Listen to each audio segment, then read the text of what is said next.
The two areas where there still are some signs of improvement, even if it is quite modest, is first of all the import side, where into the end of last year, import demand does look like it's continuing to pick up. And sort of interestingly, that's now being seen in capital goods imports, which isn't really what you would expect given the big falls off in FAI numbers that we've seen in China, and also the fact that there's so much import substitution in the capital goods sector. So again, I think that's something that gives a bit of optimism about where the economy might be going.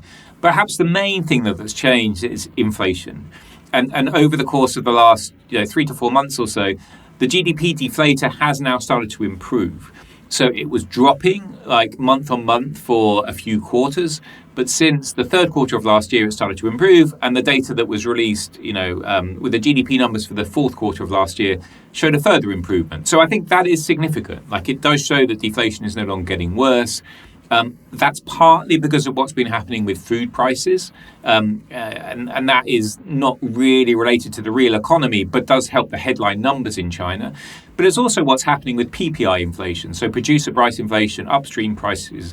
And what you've seen, as this chart shows, I think, is that basically prices fell for a long time. But since June, PPI has stopped falling. So it's basically been flat in level terms for the course of the last 6 months, which is a significant change. It's not increasing, but it's no longer declining. And so in that sense, deflation has basically ended in China for the time being.